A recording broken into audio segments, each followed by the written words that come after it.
Liberando su potencial.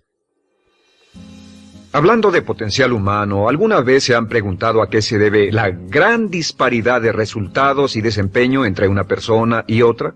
Una persona que percibe $250,000 anuales no es 10 veces más astuta ni mejor que una persona que percibe $25,000 anuales. ¿Por qué la diferencia de 10 veces sus ingresos? Y si tomamos a una persona que percibe $2,5 millones al año, ¿será esa persona 100 veces mejor, más astuta que la persona que gana $250,000? Imposible. En un estudio reciente de coeficiente intelectual probaron a 1,000 personas de una cierta población y llegaron a la conclusión de que la mejor persona entre los 1,000 solo era 2,5 veces más astuta que la persona de menor coeficiente intelectual. Solo 2,5 veces la disparidad, y tal vez eso sea con toda la población. ¿A qué supone que se debe la diferencia? Al hablar de potencial humano, llegamos a una fórmula que deduje hace algunos años. Tal vez eso lo explique un poco. La fórmula comienza con lo que llamamos AI. O sea, atributos innatos, las cualidades, la inteligencia, la habilidad, el temperamento, cosas con las que se nace que no pueden cambiarse mucho. Además de los atributos adquiridos.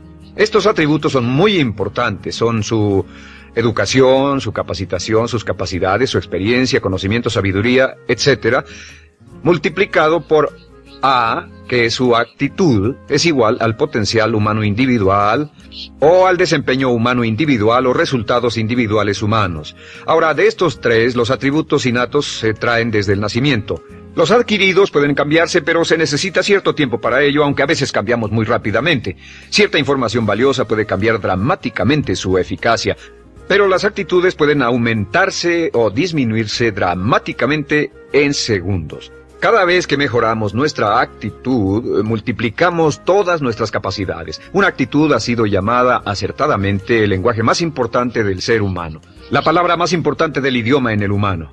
Todo lo que hacemos en la vida, según un estudio en Harvard entre estudiantes ejecutivos, será en un 85% de actitudes. Un 85% de su éxito estará determinado por su actitud. Eso significa que está determinado por cuán positivo o cuánta actitud mental positiva se tenga. Las personas con actitudes mentales positivas tienden a avanzar más rápidamente, se mueven hacia la cima en organizaciones valiosas, ganan más dinero, sacan más satisfacción de la vida. Una actitud mental positiva no significa que baile por las calles y arroje flores. Solo significa que tome una actitud constructiva en general o se aproxime hacia su trabajo, su vida, sus problemas, relaciones, etc. Según el informe Cox de las empresas americanas, según la revista Success, un 85% o más de todo lo que se logra se debe a la actitud. Y la pregunta es, ¿de dónde vienen las actitudes? Las actitudes vienen de las expectativas. Muy simple, ya hablamos de eso. Y una forma muy poderosa de mejorar su actitud instantáneamente es decir, aunque no lo crea, pienso que algo maravilloso va a ocurrirme hoy. Como dijimos antes, nuestras expectativas sobre los desenlaces determinan nuestra actitud. Si espera que las cosas salgan bien, tendrá una actitud positiva. Si espera que salgan mal, tendrá una actitud negativa. Y lo maravilloso es que podemos fabricar nuestras expectativas. Podemos esperar lo que deseamos. Podemos esperar cosas buenas, cosas malas, y no nos decepcionaremos. ¿De dónde surgen nuestras expectativas? Nuestras expectativas surgen de nuestras creencias y de nuestros valores. Son el centro de los factores motivacionales de nuestra personalidad, nuestras creencias, y esto nos conduce a un entendimiento del potencial humano. Significa básicamente que nuestra actitud es una expresión externa de lo que está ocurriendo internamente, y esto es consistente con las leyes mentales. Con respecto a las creencias, cada uno de nosotros tiene muchas creencias en el fondo que los psicólogos llaman los conceptos propios. El concepto propio, o su descubrimiento, es considerado por muchos como el logro único y más importante para comprender el desempeño humano en el siglo XX. Yo estoy de acuerdo. El concepto propio es como, si queremos usar una analogía militar, el centro de mando. O si queremos usar una analogía técnica, es el programa central de su computadora básica. Es un grupo de creencias, valores, actitudes, sentimientos, ideas, etc., almacenadas en el fondo de nosotros y son el resultado de casi todas las experiencias que hemos tenido en la vida.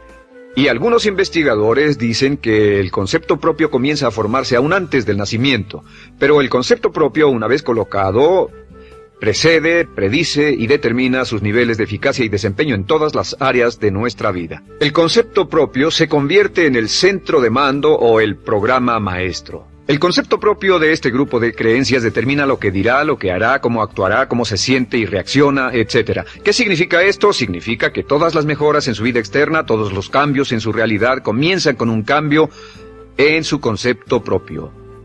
Les voy a explicar lo que significa. Esta es una gráfica muy simple. Hablamos de potencial humano y decimos que la persona promedio usa un 10% o menos de su potencial. Según investigaciones, tal vez es mucho menos. El Instituto Stanford Brain en Santa Clara, California, estima que tal vez se aproxime a un 2%. Seremos generosos y diremos que la persona promedio usa un 10%. Significa que en los mejores casos, la mayoría, como usted o yo, no usamos un 90% de nuestro potencial. Uno de los mejores filósofos, Oliver Wendell Holmes, dice que la tragedia de la persona promedio es que llegan a la tumba con su música aún por dentro. Aún están funcionando con mucho menos de su potencial total. Y esto es el potencial humano. Sabemos que existe una relación directa entre el potencial humano y el concepto propio. Pero como nuestros conceptos propios o nuestras estimaciones de nosotros mismos generalmente son mucho menores de lo que debieran ser, nuestro nivel de desempeño y eficacia también es menor. Sabemos que nuestro concepto propio es altamente subjetivo. ¿Qué significa esto? Significa que el concepto propio, lo que pensamos que es cierto sobre nosotros mismos, no está basado en la realidad, está basado en información que hemos tomado y aceptado como cierto, hasta el grado en que creemos lo que sea de nosotros mismos y se vuelve cierto para nosotros porque actuamos de una forma consistente con ello. Algunas personas que leen sus horóscopos y creen en horóscopos predicen su futuro. Hay algunas personas que toman la crítica y las opiniones de otros a quienes ni siquiera respetan y hacen suyas esas ideas, dando un resultado muy negativo. Lo que piense, lo que acepte como cierto, se vuelve cierto para usted. También sabemos que como adultos tenemos una variedad de conceptos propios. Tenemos un concepto propio de cómo vestirnos, cuánto pesamos, lo que comemos, lo bien que podemos hablar en público, qué tipo de padres somos, qué tipo de hijos somos con nuestros padres, qué tipo de esposo o esposa somos, qué tipo de amante, de conductor. Lo interesante de manejar es que todos los hombres tienen un concepto muy positivo con respecto a esto. Las mujeres no entienden esto, pero los hombres nacen con un genio inherente para manejar. Todos los hombres son choferes excelentes. Si no lo creen, todo lo que tienen que hacer las mujeres que están viendo esto es pensar en la última vez que trataron de corregir la forma de conducir de un hombre y recordarán que no obtuvieron buenas respuestas. ¿Cómo respondemos ante alguien que desafía nuestro concepto propio, sugiriendo que no somos las personas que pensamos ser? Estamos a la defensiva, nos enfadamos, nos irritamos, es difícil que nos traten. Tenemos un concepto propio de lo creativos que somos, lo inteligentes, lo rápido que leemos, lo bueno que somos en los deportes, y si practicamos una gran variedad de ellos, tenemos un concepto propio para cada uno de ellos. Tenemos un concepto propio de lo bien que cocinamos, de lo bien que educamos a nuestros hijos, de lo bien que limpiamos nuestra casa, los autos que manejamos, etc. Y también de lo que valemos por lo que ganamos. Es muy interesante saber que nunca ganamos más del 10% de nuestro concepto propio en ingresos.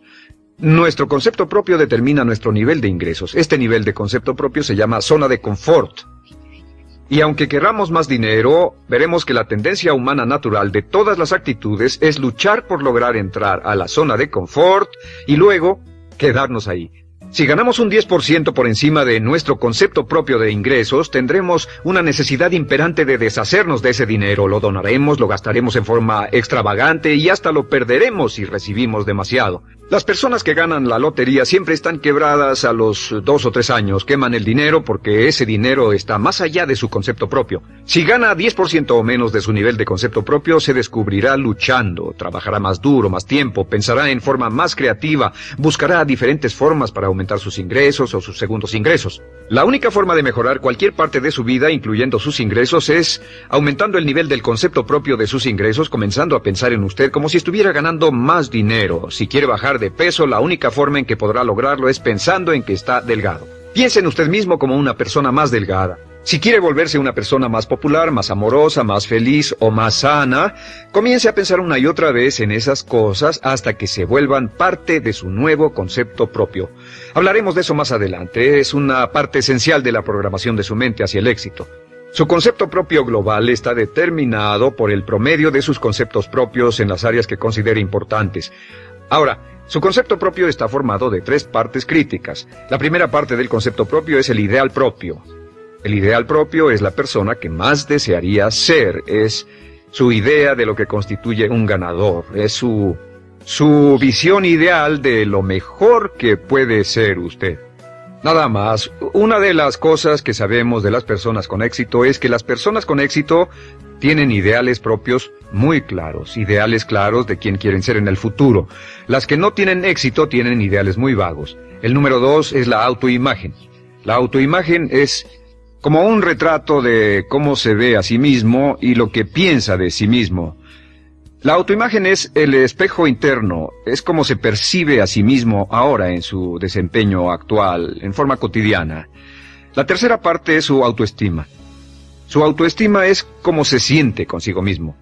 Cómo se siente consigo mismo es la fuerza motriz, el motor, la fuerza poderosa dentro de su subconsciente. Es la fuerza de energía dentro de su concepto propio y determina casi todo lo que le pasa. La mejor definición de autoestima es cuánto se agrada a sí mismo. Cuánto se agrada a sí mismo como esposo, cuánto se agrada a sí mismo como empleado, cuánto se agrada a sí mismo como jefe, como inversionista, como orador profesional, como atleta, etc. Según se agrade a sí mismo, su nivel de autoestima, su sentimiento emocional global respecto a cualquier área de su vida determina su desempeño y su eficacia en dicha área. Lo sorprendente es que se convierte en lo que piensa, su concepto propio es maleable, su autoestima puede formarse repitiendo una y otra vez, me agrada mi persona, me agrada mi persona, me agrada mi persona. Me agrada mi persona, me agrada mi persona, me agrada mi persona. Entre más se repita, me agrada mi persona, me agrada mi persona. Entre más lo repita una y otra vez, más crecerá su autoestima y entre más crezca su autoestima, más crecerá su concepto propio global. Cuando crezca su concepto propio global, su desempeño será mejor en todo lo demás que emprenda. Cada vez que diga, me agrada mi persona, me agrada mi persona, me agrada mi persona, me agrada mi persona, me agrada, será como bombearse psicológicamente. Todo lo que pase que haga que su autoestima suba, hará que se comporte mejor. Todo lo que haga que su autoestima baje, hará que se comporte peor, que cometa errores, que sea infeliz, etc. Un punto crítico de agradarse a sí mismo, sobre autoestima y agradarse a sí mismo, es que, número 1, nunca puede querer a nadie más de lo que se quiere a sí mismo. Que su nivel de autoestima es determinante de la calidad de relaciones que tenga con los demás. Y número 2, es que nunca puede esperar que nadie más lo quiera o respete más de lo que se respeta a sí mismo. Cuanto se agrade o se respete a sí mismo, determina sus actitudes hacia usted. Todas las escuelas de psicología actualmente están de acuerdo en el hecho de que depende de lo que usted realmente se quiera y se respete a sí mismo como un ser humano valioso e importante, tiene efecto sobre todo lo que le pase. Cuánto se agrade a sí mismo, y lo que puede hacer es mejorar su autoestima diciendo me agrada mi persona, me agrada mi persona, me agrada mi persona, me agrada mi persona. Y esto nos lleva a la pregunta, ¿de dónde viene el concepto de autoestima? Y descubrimos que el concepto propio es maleable, puesto que no nace con este concepto propio, no nace con ninguna idea sobre sí mismo, no nace con autoimagen ni autoestima, nace en cierto modo como potencial propio. Es la mejor forma de plantearlo. La persona promedio llega al mundo como potencial puro. Y no tiene el concepto propio de que todo lo que es ahora, todo sentimiento que tiene, toda actitud o valor, tuvo que aprenderlo en el transcurso de su vida. También sabemos que el niño llega al mundo con una necesidad imperante de amor y contacto. Y como una gran cantidad de investigaciones lo indican, necesitamos mucho amor y contacto durante toda nuestra vida, pero en especial durante nuestros años de formación, porque de niños aprendemos quiénes somos, cuánto valemos, si somos importantes, inteligentes, amorosos, chistosos. Todo esto lo aprendemos por la forma en que nuestros padres nos tratan. Si nuestros padres, nuestros parientes, tíos o tías, en especial nuestros padres, nos tratan como si fuéramos realmente importantes, crecemos pensando que somos realmente importantes, pero si nuestros padres no lo hacen, pasa algo más. Sabemos que los primeros años de vida son los más importantes para el desarrollo del concepto propio, que un niño comienza a partir de cero. El niño nace sin saber quién es él o ella. Son sumamente valiosos el primero, segundo, tercero, cuarto y quinto años de vida.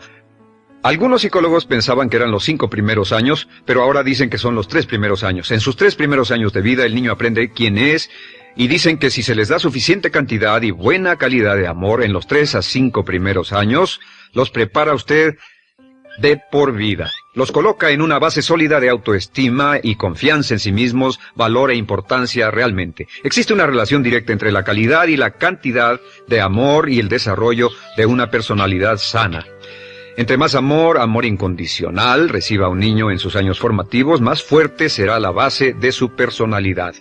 El reverso de la educación es que casi todos los problemas de psicosis, neurosis, perturbaciones de la personalidad y problemas de comportamiento surgen de los problemas que se tengan con el concepto propio. Ahora observemos a los adultos. Aquí está nuestra personalidad adulta. Si nos observamos, podemos llegar a reparar nuestras bases, por así decirlo, repitiéndonos una y otra vez: me agrada mi persona, me agrada mi persona, me agrada mi persona, y llevamos ese concreto reparador hacia la base de nuestra personalidad. Los niños necesitan el amor como las rosas necesitan la lluvia. Los niños que carecen de amor a menudo mueren por escasez de amor. Es una enfermedad llamada marisma. Ahora, ¿qué más sabemos sobre los niños? Sabemos que los niños llegan al mundo con dos atributos notables. El primero es que no sienten temor. Los niños nacen sin temores. No temen a nada excepto a caerse y a los ruidos fuertes. Y esto se expresa en sus actitudes: yo puedo. Los niños llegan al mundo pensando que pueden hacer cualquier cosa, y quien haya criado a un niño hasta la edad de 3, 4 o 5 años sabe que debe pasar esos primeros años evitando que se maten, porque son como pilotos japoneses, porque no le tienen miedo a nada. Su segundo atributo es que llegan al mundo totalmente espontáneos. Dicen lo que quieren, hacen lo que quieren, son totalmente desinhibidos. Totalmente. Ellos no temen hacer nada de lo que desean, y esto se expresa en su actitud: no quiero. No tengo que hacerlo. Si ha tratado de controlar a un niño, lo habrá visto. Lo primero que dicen cuando comienza a darle órdenes, lo primero que aprenden es: no tengo que hacerlo. Claro, a veces cambiamos sus mentes de una u otra forma, pero estos son los dos atributos con los que los niños llegan al mundo. Llegan al mundo sin temores y desinhibidos. ¿Qué significa esto? Significa que nuestro derecho innato natural es no ser temerosos y ser desinhibidos. Y solo cuando podemos crear la misma situación en nuestra vida adulta, cuando no tememos y somos desinhibidos, nos sentimos a gusto con nosotros mismos. Las mejores organizaciones, las mejores compañías son las que crean un ambiente donde nos sentimos sin temores y sin reservas para ser nosotros mismos y para hacer lo mejor de nosotros. Al crecer descubrimos que los niños aprenden de dos maneras. La primera es por imitación. Imitan a uno o a ambos padres, en especial al padre dominante. Algunas veces el padre dominante cambiará cuando crezca el niño, y a veces los niños imitan al padre, a veces a la madre, pero aprenden por imitación. Muchas características y hábitos que tenemos como adultos los aprendimos de nuestros padres. ¿Alguna vez ha tenido la ocasión de gritarle o reñirle a uno de sus hijos? Verá que le dice las mismas cosas que le dijo su padre a usted cuando era niño. Así que imitamos. A veces imitamos su caminar, a veces su forma de hablar, a veces imitamos sus valores, sus creencias, etc. Aunque esos valores y esas creencias no tengan ningún valor. ¿Por qué? Porque nuestros padres eran así cuando nosotros éramos niños. La segunda forma en que aprendemos es pasando de la incomodidad, lo que no se siente bien, hacia la comodidad. Freud llamó a esto el principio del placer. O sea que nos movemos hacia aquello que nos hace sentir cómodos, lo que nos da placer, lo que nos hace sentir bien con nosotros. Nos movemos de la incomodidad hacia la comodidad. Así es como aprendemos a no mojar el pañal, por ejemplo. Sabemos que no es agradable caminar con popó o pipí en nuestros pañales. Vemos lo que hacen nuestros padres, vemos lo que nuestros parientes hacen y decimos: estas personas no hacen lo que yo. Así aprendemos a caminar y lo demás. Así que de la incomodidad hacia la comodidad. Durante toda nuestra vida, por cierto, así es como aprendemos. Imitamos leyendo lo que otras personas hacen, estudiando libros y en el trabajo, imitamos cuando vamos a la escuela, y hacemos lo que nos da resultados positivos, lo que nos da refuerzos positivos, y hacemos cada vez menos las cosas que nos causan incomodidad o dolor. Ahora, muy temprano en la vida, como equivocación o como resultado de una equivocación que los padres cometen en la crianza, los niños comienzan a aprender hábitos y patrones negativos. Los patrones y hábitos negativos tienen sus raíces principalmente en la crítica destructiva. La crítica destructiva comienza muy temprano en la vida, a veces en los primeros meses. Y la crítica destructiva la usan los padres para dirigir y controlar a sus hijos. Desafortunadamente, tiene un efecto muy peligroso y dañino sobre nosotros, ya que la crítica destructiva tiende a minar la integridad de la personalidad del niño. Muchos de nosotros, incluyéndome a mí y a muchos de ustedes, nos hemos visto minados y heridos por la crítica destructiva más que todas las guerras en la historia. Ahora, como resultado de la crítica destructiva, comenzamos a desarrollar hábitos y patrones negativos. Los patrones de hábitos negativos son respuestas condicionadas hacia los estímulos. Los patrones de hábitos negativos se desarrollan en los inicios de la vida. Se desarrollan como resultado de una repetición del temor y el dolor una y otra vez. Se desarrollan como resultado de la crítica destructiva, el castigo físico, etc. En los inicios de la vida comenzamos a desarrollar dos manifestaciones que nos persiguen durante toda nuestra vida y más que ninguna otra cosa inhiben nuestro potencial. La primera es la llamada patrón de hábito negativo inhibido. El patrón de hábito negativo inhibido se aprende cuando al niño le dicen una y otra vez no. Aléjate de ahí, no toques eso, y se le castiga. Cuando el niño intenta algo nuevo, o se involucra con algo, o huele algo, o derrama algo, o rompe algo accidentalmente, el padre estalla y se enfada mucho. Como ven, el niño está impulsado por la curiosidad insaciable de explorar su mundo. Y lo que pasa es que cuando lo explora o se interesa y echa a perder algo, si el padre reacciona golpeando al niño, el niño comienza a pensar cada vez que intento algo nuevo, cada vez que intento algo diferente, cada vez que voy más allá de mis límites, cada vez que me salgo de mi zona de comodidad, cada vez que no juego sanamente, me golpean, me castigan, me lastiman, me envían a mi alcoba y me siento mal. Y muy pronto el niño desarrolla el sentimiento de no puedo, no puedo. No puedo. Cada vez que trato algo diferente, me castigan. No puedo, no puedo, no puedo. Es como la respuesta de Pavlov. Pavlov sonaba la campana y le daba de comer a un perro, y el perro salivaba, y Pavlov alimentaba al perro. Mientras sonaba la campana, el perro salivaba y siguió haciendo eso, y después Pavlov solo sonaba la campana y el perro salivaba. Lo que pasa en la vida adulta es que esto crea lo que llamamos temor al fracaso. El temor al fracaso es una respuesta condicionada a un proceso de crítica destructiva que ocurre en los primeros 5 o 6 años de la vida. El temor al fracaso automáticamente nos activa, nos sentimos ansiosos, tensos, intranquilos, sentimos presiones y estrés en nuestro plexo solar, sentimos ganas de retirarnos del evento, y el temor al fracaso es la razón principal por los fracasos en la vida adulta. Es la razón principal por la que evitamos cumplir plenamente nuestro potencial. De hecho, todos los patrones de hábitos negativos se experimentan en el cuerpo físico. Puedes saber cuál es un patrón de hábito negativo porque se siente en el cuerpo físico, precisamente. El patrón de hábito negativo inhibido, el temor al fracaso, el no puedo, ocurre primero que todo en el plexo solar. ¿Ha tenido la ocasión donde debe hablar frente a un grupo, debe ir a una revisión de su desempeño o debe hacer una llamada determinante? Primero su plexo solar se aprieta. Si el temor continúa, su respiración se acelera. Su corazón comienza a latir apresuradamente, su frecuencia respiratoria aumenta y le duele la cabeza como migraña en la parte frontal, su garganta se le cierra y no puede hablar y se le seca la boca por completo, y como se pone tan tenso y asustado, va corriendo al baño. Estas son todas las manifestaciones. No hay peligro físico, pero sí peligro psicológico, una respuesta condicionada. Cuando sentimos estas cosas, la tendencia es retirarse de la situación que las ocasiona, y es la razón por la que no logramos mucho si retrocedemos. Es muy importante. El segundo patrón de hábitos negativos es el compulsivo. El patrón de hábito negativo compulsivo se aprende cuando a los niños se les dice una y otra vez, más vale que lo hagas. Si no lo haces, tendrás problemas o me las pagarás. A los niños se les convierte en recipientes del amor condicionado. Los padres no intentan hacer esto, pero lo que hacen es sugerirle al niño, no te amo, por lo tanto no estás a salvo, a menos y hasta que hagas lo que yo quiero. El niño crece sintiendo, tengo que hacer lo que quiera mi mamá. Debo complacerla, debo complacer a papá, debo complacer a los demás, debo complacer a mis parientes, y a veces debo complacer a mis semejantes, debo complacer a mis maestros, debo complacer a todo el mundo, y crecen con esto, debo. No puedo hacer lo que quiero hacer, debo hacer lo que complace a las demás personas. Este patrón de hábito negativo muy temprano en la vida se traduce en el temor al rechazo. El temor al rechazo lo experimentan los hombres como adultos como un comportamiento tipo A. Hablaremos del comportamiento tipo A posteriormente. El comportamiento tipo A es una necesidad compulsiva o excesivamente compulsiva de complacer de algún modo a alguien sin normas de comportamiento, prácticamente sin pensarlo. El temor al rechazo nos impulsa, nos hace muy sensibles a las necesidades de los demás. Hacemos cosas que otras personas quieren, no hacemos lo que nosotros queremos. Siempre estamos tratando de complacer a los demás, tenemos preocupaciones o nos importan las opiniones, sentimientos y actitudes de otros hasta el punto donde ocultamos nuestras necesidades.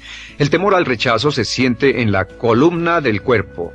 Se divide el cuerpo a la mitad y se siente hacia abajo en la mitad posterior del cuerpo. El primer lugar donde comienza a sentirse el temor al rechazo es generalmente en los hombros y el cuello. Nos sentimos entumidos, duros, tensos. Cuando tenemos mucho que hacer sentiremos un estrés tremendo en la columna. Los músculos se estiran en la parte posterior. A veces se manifestará como flebitis y venas varicosas y a menudo nos darán dolores de cabeza en la parte posterior de esta porque las arterias carótidas que llevan la sangre hasta la cabeza, los músculos a su alrededor se contraen y la cantidad de sangre que fluye hacia la cabeza fluye más lentamente y se siente un terrible dolor de cabeza en la parte posterior. Estos dos temores, los patrones de hábitos negativos compulsivos, el compulsivo y el inhibitorio, son resultado de la crítica destructiva, el gran destructor de la personalidad que nos persigue durante toda la vida.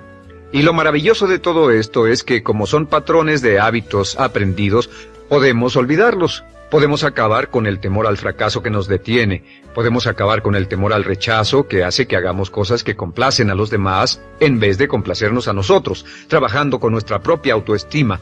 Porque existe una relación inversa entre la autoestima y el patrón de hábitos negativos. Porque entre más se agrade a sí mismo, menos teme al fracaso.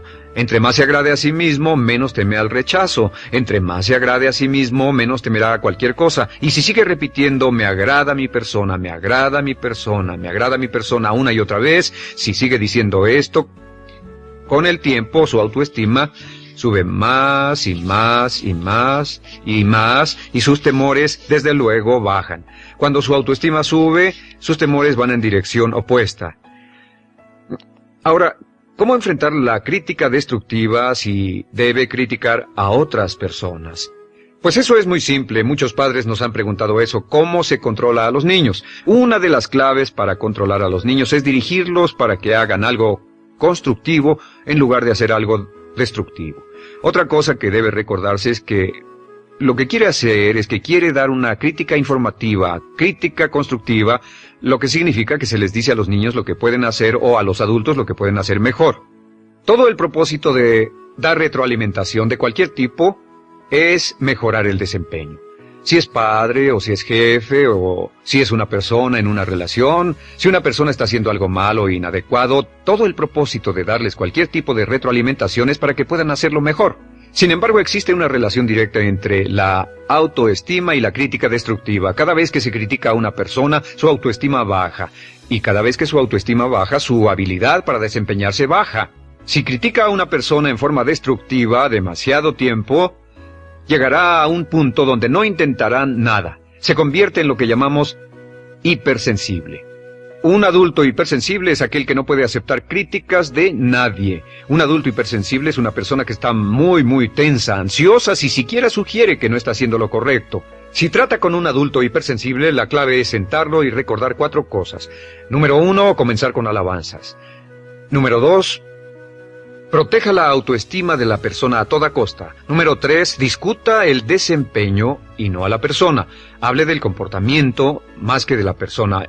Y número 4 es enfocarse hacia el futuro en vez de en el pasado. Enfóquese hacia lo que va a hacerse en forma diferente en el futuro en vez de lo que pasó en el pasado. ¿Por qué? Una razón muy simple, porque una persona no puede controlar el pasado. Al no poder controlar el pasado, cualquier crítica de lo que han hecho en el pasado les da un estrés tremendo y frustración. Así que en resumen, la clave del éxito en la vida es una actitud mental positiva. Una actitud mental positiva se basa en expectativas de éxito, de una serie de expectativas positivas.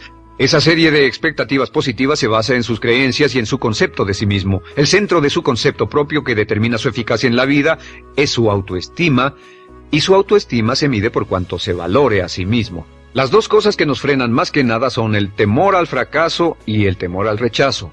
Y uno de nuestros secretos centrales de éxito es este: Conviértase en un organismo generador de autoestima perpetua. Haga continuamente cosas para usted mismo, hacia sí mismo en su vida, que hagan que se agrade a sí mismo, que se ame, que se acepte, que se respete, que hagan que se sienta fantástico con usted mismo. Si es un jefe o un padre, no olvide que la clave para el máximo desempeño en su hogar y en su trabajo es hacer que las personas se sientan maravillosamente consigo mismas.